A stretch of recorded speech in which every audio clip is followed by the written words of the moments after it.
première chose, qu'est-ce que c'est qu'une stratégie d'évitement? Eh bien, une stratégie d'évitement, nous le faisons tous et nous le faisons inconsciemment et parfois consciemment. Qu'est-ce que c'est? C'est de savoir que dans ma vie, j'ai une insatisfaction profonde, que j'ai quelque chose qui me met de mauvaise humeur, qui tiraille en moi, qui est un malaise, et que je devrais regarder ce malaise de manière frontale, c'est-à-dire le prendre aussi par la main en disant « ok ». Et c'est vrai que dans cette période-ci, moi j'ai beaucoup de gens qui me contactent en disant « Brigitte, je sens qu'il y a quelque chose que je dois changer dans cette période, mais je ne sais pas quoi ». Et je vais vous expliquer pourquoi parfois on ne sait pas quoi. Et bien souvent, qu'on le sait déjà quand même, mais que ce n'est pas autorisé au conscient et qu'il y a une forme d'interdit qui est là. Et donc cette stratégie d'évitement, ça consiste à dire « ok, mais c'est pas grave, je m'en occupe pas maintenant, ça viendra bien à un autre moment, je remets ça plus tard ». Or, on sait que dans les stratégies d'évitement, ce qui risque de se passer si on est dans un malaise, ça peut être un malaise de couple, ça peut être un malaise de business, ça peut être un malaise d'emploi, en relation avec son employeur. Si on laisse un malaise s'installer, eh bien les conséquences, elles peuvent être multiples. La première conséquence, c'est que, de toute façon, les choses se feront. Il y a quelque chose d'assez impressionnant. Moi, j'ai parfois des personnes qui viennent chez moi en coaching et qui sont ravagées parce qu'elles ont été licenciées d'une manière inattendue, que leur conjoint les a quittées, que leur compagne les a quittées, qu'il y a eu un clash avec un enfant, etc. Et ces personnes viennent souvent en disant « je ne m'y attendais pas ». Et donc, le clash, il est violent, il est fort. Mais en réalité, s'il est temps que vous posiez un acte de changement, le changement va de toute façon se faire. Parce que je suis convaincue que quand quelqu'un vous lâche, que ce soit au niveau professionnel ou que ce soit au niveau amoureux, sentimental, amical, quand quelqu'un vous lâche, moi la question que je pose souvent c'est quand est-ce que toi tu as lâché avant? Quand un boulot vous lâche et qu'on vous donne votre préavis, je dis quand est-ce que toi tu avais lâché déjà depuis longtemps? Quand et depuis quand est-ce que tu sais qu'il est temps de partir? Pour une raison ou pour une autre. Mais donc la première conséquence quand on rentre dans une stratégie d'évitement, c'est d'abord, eh bien que les choses se feront de toute façon et que s'il doit y avoir une rupture ou une transformation ou un changement, ce changement ça se fera. Et le souci, c'est qu'il se fera au-delà de vous. C'est vous qui allez subir. Et donc là, vous allez subir deux fois. Vous allez le subir parce que ce n'est pas le bon moment pour vous. Et deux, parce que c'est quelqu'un d'autre ou une organisation qui l'a fait pour vous.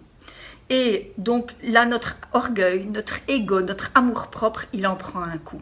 Donc ça, c'est la première conséquence quand on reste trop longtemps dans une stratégie d'évitement. La deuxième, c'est qu'on peut se convaincre, parce qu'on est quand même très fort au niveau de notre mental, on peut se convaincre que c'est important, que ce n'est pas important ce problème, qu'on sait faire avec, c'est pas grave. Et ce qui se passe alors, c'est qu'il y a beaucoup de gens à ce moment-là qui rentrent dans des stratégies de compensation. Ça peut être l'alcool, ça peut être la drogue, ça peut être le work, trop de boulot, ça peut être le jeu, ça peut être des achats compulsifs, ça peut être la nourriture, ça peut être tellement de choses et on ne se rend pas compte à ce moment-là que c'est quoi? Que c'est une réponse à notre stratégie d'évitement où on a dit mais c'est pas grave. Votre corps, il sait que c'est grave et donc il a compensé quelque part.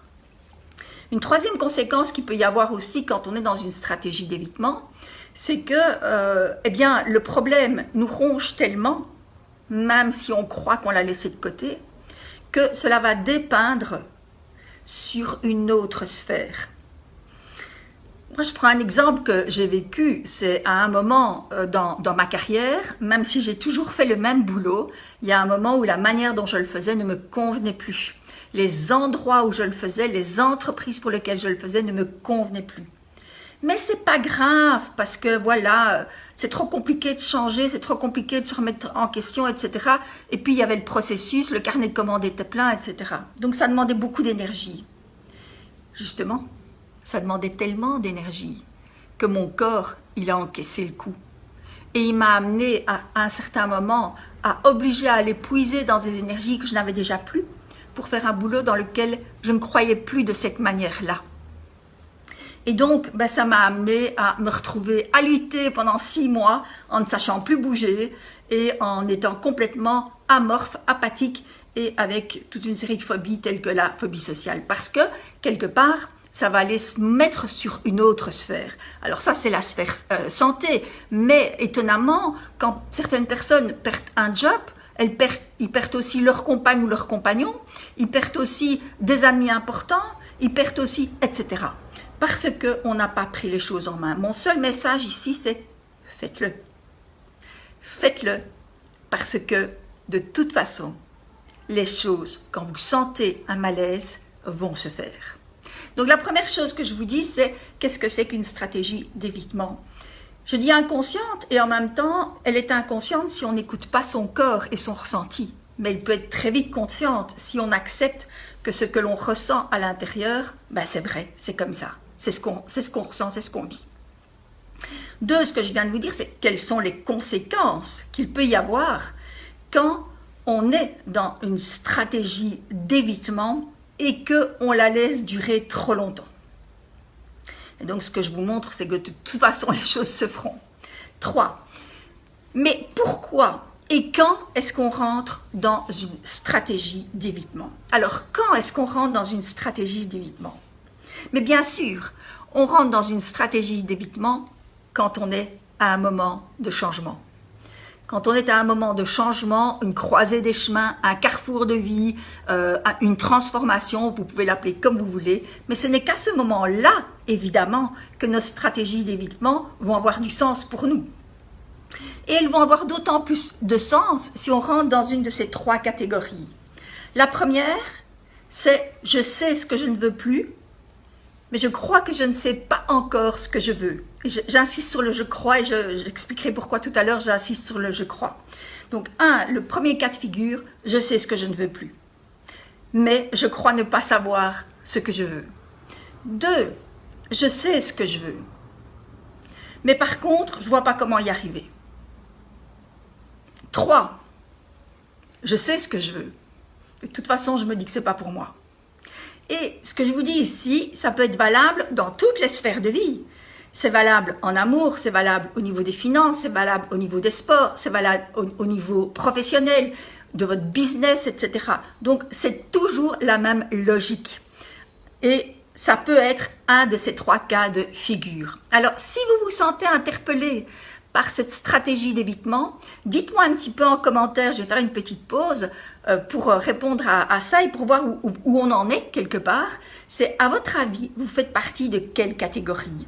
1, si vous me dites catégorie 1, c'est je sais ce que je ne veux plus, mais je ne sais pas ce que je veux. En tout cas, je crois que je ne le sais pas. 2, je sais ce que je veux, mais je ne sais pas comment y arriver. 3, je sais ce que je veux, mais je pense que ce n'est pas pour moi. Alors dites-moi un petit peu, je vais mettre mes briques et mes brilles pour voir si vous m'avez laissé un message par rapport à ça. Donc c'est de quoi est-ce qu'il est question? Alors, eh bien vous n'avez pas de questions, en tout cas je ne les vois pas pour l'instant. Donc je vous laisse les inscrire à votre rythme et comme vous le sentez, je vais maintenant expliquer pourquoi on rentre dans une stratégie d'évitement. Ok. Alors, pourquoi est-ce qu'on rentre dans une stratégie d'évitement? Alors, quand on fait un trajet pour devenir qui l'on est, il y a plusieurs étapes. La première étape, elle est, je ne sais pas si vous la voyez au fond, elle est ici, c'est révéler. Révéler. Révéler, c'est en réalité se révéler à soi-même. Se révéler à soi-même ce dont on a besoin. Alors pourquoi est-ce qu'on coince? Et pourquoi est-ce qu'on ne se révèle pas à soi-même? Ah, je vois qu'il y a des réponses, je vais regarder. 1. Aucun doute, mais un peu de trop également. Marc, alors je peux te dire que toi, tu sais déjà. J'en suis sûre. Et ça, mon expérience me le fait dire. Claire-Anne, 3e solution. Ok, c'est pas pour toi. Ben, je vais te montrer, puisque tu vas suivre le trajet, que c'est pour toi. Alors, pimpon, il y a une voiture qui passe, on la laisse passer. La première étape, parce que tout se fait avec des étapes magiques. La première étape, c'est révéler. Donc, tout ce qui est orange, parce que c'est l'authenticité, l'orange, révéler. Et c'est surtout se révéler à soi-même, ce qui est important pour nous dans une sphère de vie. Alors, là, pourquoi est-ce qu'on coince justement sur se révéler? Pourquoi est-ce que ce n'est pas possible à ce moment-là? Parce que notre mental va plus vite que nous. Et notre mental, je voudrais vous rappeler ça, c'est que notre mental, en fait, il a une fonction bien particulière. C'est que lui, il n'aime pas le changement. Et donc, ce qu'il va veiller avant tout, c'est de créer du statu quo. Ça veut dire qu'il va vous mettre en tête toutes les bonnes idées pour que vous ne changiez pas. C'est comme ça, ne me demandez pas pourquoi, c'est comme ça. Mais en même temps, c'est magique parce que une fois qu'on a fait alliance avec son mental, qu'on lui a dit « non, c'est moi qui décide et c'est avec moi qu'on va changer », eh bien, votre mental vous a permis de vous confirmer, de vous affirmer et de développer une confiance en vous qui est inestimable. Mais pourquoi est-ce que votre mental vous empêche de vous révéler ce qui est important pour vous? Eh bien, c'est parce que, il y a 3 raisons. Je ne sais pas lesquelles sont celles qui vous parlent le plus. La première, c'est que il sait déjà, votre mental, que ça va poser des questionnements, que ça va nouer certaines choses, que peut-être vous allez rentrer dans un problème de reconnaissance ou de valorisation de votre environnement. Je ne sais pas, moi je donne un exemple. Eh bien oui, je donne un exemple de quelqu'un qui était dans le trajet il y a quelques années, et d'ailleurs qui fait le témoignage sur la page de vente aujourd'hui. C'était un businessman, et comme il le dit très bien, c'était Blackberry, avion, bonjour le vendredi soir, au revoir à la famille le dimanche matin. Il était vraiment un businessman. Mais ce qu'il voulait avant tout, lui, c'était de travailler avec ses mains et de faire quelque chose de ses mains. Il adorait le bois, il adorait la construction, il adorait la menuiserie. Alors, c'est évidemment différent que quand on est un Solvemen qui va mettre des antennes satellites dans tous les pays du monde, avec une reconnaissance sociale qui est quand même vachement importante. Donc, il a dû beaucoup travailler sur lui pour permettre à son conscient d'accepter ce qu'il voulait vraiment mettre en place, ce qu'il voulait vraiment être. Et lui, particulièrement, ce qu'il voulait être, comme je vous le dis, c'est il voulait faire un boulot qui était plus proche de la nature, il voulait travailler le bois, il voulait avoir sa propre entreprise, il voulait être son propre business, son propre employeur.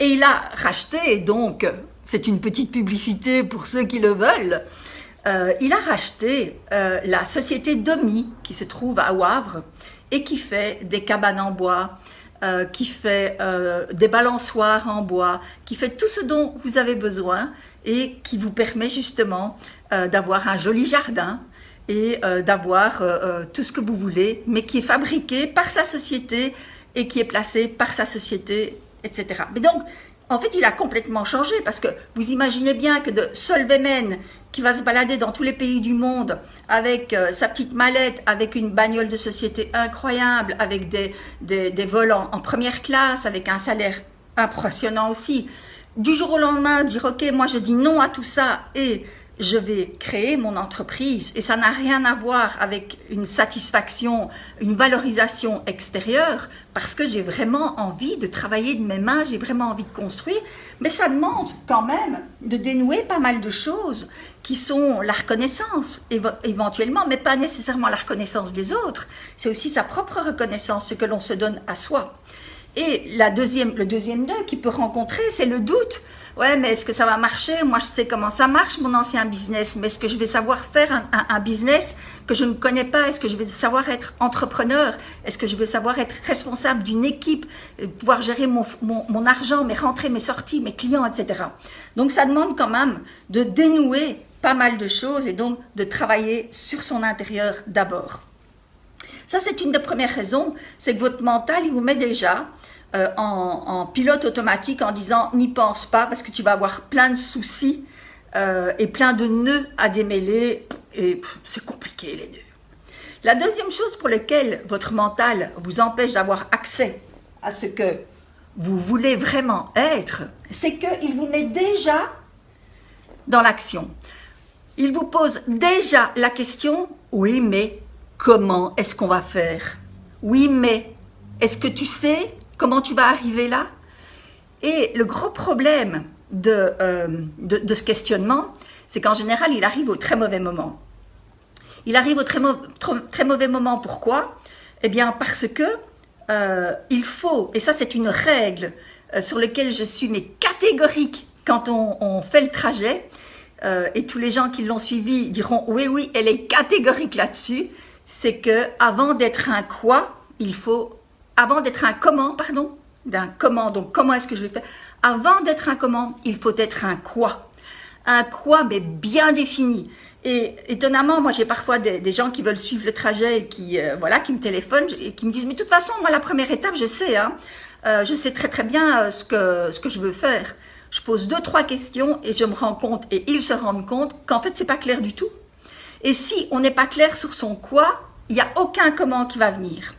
Et vous avez sans doute vu le livre, ou lu le livre, ou vu le film Le Secret. Et il le dit clairement, alors je ne raffole pas de tout ce qu'il y a dans Le Secret, mais une chose qu'il dit, c'est que notre mission à nous, c'est de savoir avec exactement ce que nous voulons. Et ça, c'est vraiment la première étape, avant de se dire « oui, mais comment est-ce que je vais le faire ?» Et je vous assure que, j'ai une histoire que je raconte aussi dans le trajet qui est vraiment très amusante, qui est l'histoire des cravates, mais je pense que je l'ai racontée dans ce groupe aussi, qui est à partir du moment où vous avez un quoi qui est bien défini, qui est motivant, qui est le vôtre aussi, pas un quoi qui va faire plaisir aux autres, non, un vrai quoi qui est le vôtre. Une fois que c'est bien défini, je peux vous assurer que les opportunités vont venir, que vous allez devenir visible pour des personnes, pour des situations, pour des circonstances, pour des contextes pour lesquels avant vous n'étiez pas visible. Et à l'inverse, vous allez voir des personnes, des situations, des circonstances, des événements qui autrefois n'étaient pas visibles à vos yeux parce que ce n'était pas dans votre champ. Mais parce que vous avez défini votre quoi, plein de choses vont être visibles et vous allez regarder le monde différemment. Donc la première chose pour laquelle on ne peut pas révéler à soi ce que l'on veut, c'est parce que, 1, on sait qu'il y a déjà des nœuds qu'il va falloir dénouer et on n'a pas envie. 2, on a la question « oui, mais comment ?» qui vient beaucoup trop tôt. Mais 3 aussi, et ça c'est pour toutes les personnes qui savent ce qu'elles voudraient bien mais qui se disent que ce n'est pas pour elles, c'est parce que notre mental nous dit, et c'est l'avant-dernière étape, c'est « toi tu n'es pas capable ». Et donc c'est toute l'estime de soi qui est mise en question. Mais c'est une fausse estime de soi. Tout à l'heure, je répondais à un post justement sur ce groupe, je crois. Je disais, tu penses que tu n'es pas à la hauteur, mais tu es à la hauteur. Et notre mental, il nous fait dire, tu n'es pas à la hauteur. Donc, n'essaye pas de rêver à ce que tu as envie parce que tu n'y arriveras pas. Alors, pourquoi est-ce que moi j'ai vraiment très envie de faire ce live aujourd'hui? C'est parce que je me suis rendu compte que beaucoup de personnes venaient pour l'instant pour des séances EMDR, pour la nourriture, pour des achats compulsifs sur Internet, puisque voilà, on ne peut pas le faire ailleurs, pour le fait qu'ils commençaient à jouer en ligne et des choses comme ça. Et ils venaient pour travailler ces dépendances-là. En réalité, ces dépendances, elles ne sont que le symptôme d'un malaise qui est en vous, parce que vous ne regardez pas le problème comme il est. Et donc, comment est-ce qu'on peut sortir de cette stratégie d'évitement? La première, c'est ressentir le malaise, le conscientiser, le nommer. 2, ne pas croire que le malaise est dû à quelque chose qui est évident. Non, il est parfois dû à un autre problème dans une autre sphère et le problème dans l'autre sphère est en train d'être caché par un processus comme un processus de dépendance. Et voilà, c'est ce que je voulais vous dire. Je crois que j'ai dit tout. Et donc, oui, c'est ça. Donc, comment se révéler, comment oser se révéler à soi-même. Donc, comme je vous disais, écouter son corps, écouter ce que nos antennes nous disent. On a parfois des signes qui nous disent ce qu'il faut faire. Moi, je me rappelle, alors ça va peut-être en faire rire certains, mais à un certain moment, je me disais, mais qu'est-ce que je dois faire? Et alors, je regarde dans le ciel, j'étais en voiture, et il y avait des nuages qui étaient en forme de... c'était la France, qui était dessinée dans les nuages. C'était vraiment la France, c'était l'Hexagone. Et c'était une des questions que je me posais. Est-ce que je dois vraiment aller faire mes séminaires en France? Est-ce que je peux vraiment le faire? Et justement, quand on écoute les signes, quand on écoute l'intuition, quand on écoute son corps, on a déjà des réponses. Ça, c'est une des premières choses. Donc, c'est écouter, s'ouvrir, vraiment rentrer dans une autre logique que celle qui est dans la logique mentale. Les informations, elles sont là. La deuxième chose, c'est une fois qu'on a identifié quel était le malaise, quelle était l'insatisfaction dans la bonne sphère de vie, c'est le regarder en face, les yeux dans les yeux, et dire « Ok, on va résoudre ce problème ». Et donc, c'est ne surtout pas dire que c'est pas grave, que le temps va arranger les choses, parce que le temps n'arrange jamais les choses, en tout cas pas comme vous le voulez. Ça, avec le temps, j'ai compris que c'était pas toujours comme on voulait si on n'était pas en marche vers ce qui est important pour nous. Donc, 1, c'est écouter, s'ouvrir. 2, nommer. Et 3, rentrer dans un processus vraiment pour définir et développer le projet qui est à l'intérieur de vous et qui n'a pas encore émergé. Et donc, c'est révéler ce projet. C'est dénouer tous les nœuds qui vont intervenir parce que dès que vous avez un projet, il y a des nœuds qui vont survenir. 3, c'est mettre en place une action, mais une action intuitive et stratégique. Et j'insiste encore sur l'intuitif. C'est pas un business plan, c'est pas une ligne du temps sur une feuille, non. C'est quelque chose qui est de l'ordre de l'intuition, c'est ce que j'appelle souvent des actions sexy et attractives, parce qu'elles doivent vous donner envie de vous dépasser. Et 4, c'est regarder et consolider en permanence notre estime de vous et ne pas nous laisser aller dans « j'ai pas confiance en moi ». Combien de gens viennent me voir en me disant « Brigitte, je n'ai pas confiance en moi et c'est pour ça que je ne peux pas mettre mon projet en place ». Mais la confiance en soi, c'est quelque chose que vous avez. Vous croyez que vous ne l'avez pas, mais c'est la trouille.